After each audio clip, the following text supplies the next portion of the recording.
We saw President Ruto at Mukuru. So the houses were given to former informal settlers. So the question is, was it just an issue of President Ruto giving house units to informal settlers? No. Let's look at it politically, because what happened there wasn't just a housing story. Instead, it is a political story for 2027. For decades, informal settlers have listened to many stories, governments promising them that we are going to do ABCD for you, but when they vote these people in most cases, nothing much happens to them. So people in the informal sector have always voted emotionally. They've always been opposition leaning, but after every election, they find themselves angry at those they elected or at those who win, because at the end of it, when these people win, they forget them. So finally, these people feel inequality, exclusion. But right now, what is happening is President Ruto is rewriting that story. I want to break down what exactly happened at Mukuru slums. It's a totally different story. Now, this is what you should understand. What actually happened at Mukuru slums was promise politics to beneficiary politics. I know that could be disturbing. What is this promise politics and what is beneficiary politics? This is how you should look at it. Promise politics is what you promise people that when you elect me, I'll do ABCD, but when you get into office, you don't do it. So that is what has been happening for the longest in our informal settlements. But when we talk about beneficiary politics is when you start out benefiting, like what is happening in Mukuru. Those people who have lived their lives, in those informal settlements, or in other words, in slums, they have never benefited, but today they are benefiting. So what is happening right now is those guys in informal settlements, especially in Mukuru, and also we shall have such a story in Kibra and other informal settlements in Kenya here, especially in Nairobi, where President Ruto is rewriting their story. So those individuals, they are likely to change their perception towards President Ruto, because this is someone who is playing politics that is directly benefiting them. So another thing that you need to understand is that when this happens, opposition definitely watakuwa kwa shida. So opposition politics is actually at stake. Now, for many years, this is how opposition has been playing politics, especially when we talk about urban Kenya. Let's talk about Nairobi. Last time when Raila was in opposition, Raila was talking about politics of, you people, you've been excluded. Such kind of politics puts the government always, in bad books, where those in urban Kenya feel that they are always isolated. So in that case, the opposition can push a narrative of, exclusion. You've been excluded. Also, the opposition could do what we call mobilizing frustration, that you bring people together because they are frustrated. So that gives the opposition an opportunity to attack the government. But look at it this way right now. We have beneficiary politics where those in informal settlements are also benefiting. Yeah, kuna nyumba za affordable housing, and we've seen thousands of Kenyans have been moved to those houses you see in Mukuru. So those people, they'll be like, okay, we don't have to really, attack the government, because this is the government that is benefiting us. We already have houses. So if that's the case, what narrative will the united opposition push when the critical mass, I've always said this, the critical mass are those individuals living in informal settlements where there is exclusion, inequality, and all that. But today what we have is that these people are now being shifted to good houses that to some level have always been considered to belong to middle class. So these people also can have Wi-Fi in their houses, they can have water, they can have gas. In fact, this gas is being piped to their houses. They have toilets. So they hakuna hiyo mambo ya kurusha sijui nini nini. They can answer a call of nature in their own houses, things that they never imagined that at some point they shall have such an experience.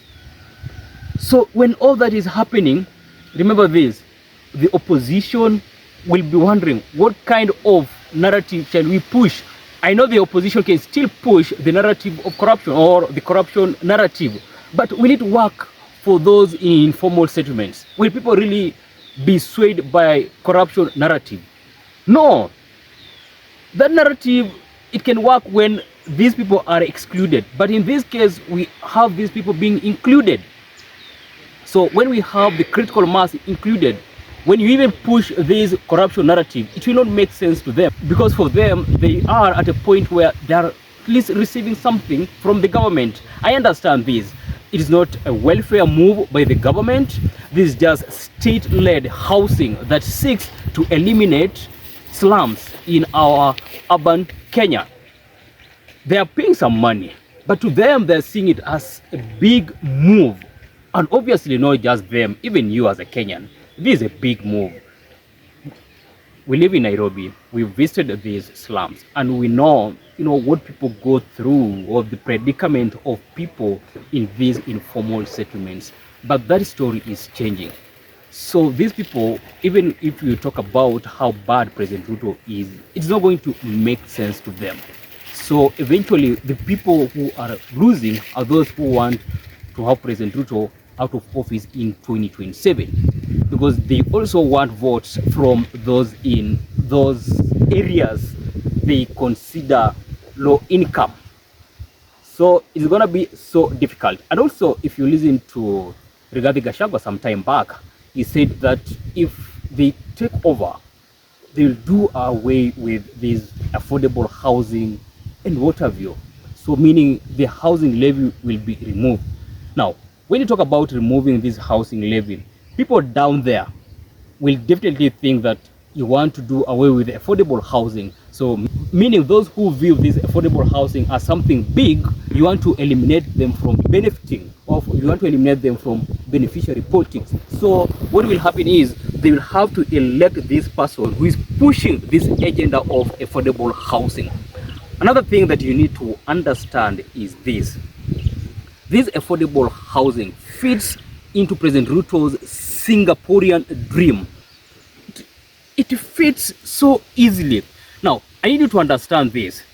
Singapore's model for development wasn't based on welfare. Instead, it was based on state-led housing. That you develop these houses or you build these houses mostly to achieve social stability and political order. Now, when you upgrade the lives of people who live in informal settlements and tell them you'll be paying some little cash here and there, definitely you'll achieve social stability and political stability. So when it comes to any general election, or when it comes to a democratic process like electing a leader, who are these people going to vote for? They will definitely vote for that person that made this idea of affordable housing achievable, not someone who wants to do away with that. So President Ruto is talking about Singapore here, and also President Ruto is implementing a policy like affordable housing that Singapore implemented. So in that case, what we have, this affordable housing in urban Kenya fits so well into President Ruto's Singapore dream or Singaporean dream. Also, what you need to understand when it comes to this Mukuru housing project that definitely it is benefiting many is that you have to look at it in terms of what is the national consequence here. This Mukuru project is definitely going to be used as a template. Look at it this way. The housing project is keen on ensuring that every part of this Kenya is touched. So, affordable housing in Mukuru will be used as a model or a paragon, where people are looking at it this way. Okay, this project in Mukuru, is it changing lives? If it is changing lives, and we have the same projects being implemented across the country, in totality, it means as a country, we shall develop, and many people will have to leave their informal settlements and go to these nice buildings where they have Wi-Fi, they have toilets, they have piped water, they have electricity, and all that. At least there's some organization. Because if you saw what happened in Mukuru, you saw children playing on a court, just, within the affordable housing project compound. So that is something beautiful. And as we are seeing, this project is succeeding in Mukuru. So it has a national consequence. And this national consequence, as I mentioned, is that many people will see this project not as bad as some people have pushed, just because people feel that their money is being deducted by the government, but they're not getting these houses directly. Because, as I mentioned, Kenya is not a welfare state as some people want to believe, but the government has a responsibility to do projects that will definitely upgrade the lives of people. So the success of affordable housing project in Mukuru will definitely put President Ruto in a situation where people are looking at him as a transformational leader. So as we walk into 2027, affordable housing project will be so dominant in President Ruto's narrative. But on this other side, the opposition will be trying to say, guys, this affordable housing is bad. But many will say it is not bad. I know those who will feel the pinch are those who feel that their money is being deducted. But again, those who feel that Kenya should definitely transform and we should do away with these slums will definitely appreciate the fact that people are getting houses even if they're not getting these houses. So President Ruto is on a better trajectory to win the hearts of urban Kenya, especially those who have lived for many years in informal settlements, but now their lives are changing. What do you think about this project? Affordable housing project. Do you think it is going to benefit President Ruto politically? For me, I think it will. What do you think? Share your opinions in the comment section, and we should foster this interaction so that we understand, is this affordable housing a project that Kenya should continue to implement years and years to transform this country? Keep it here on Owen Raw Podcast.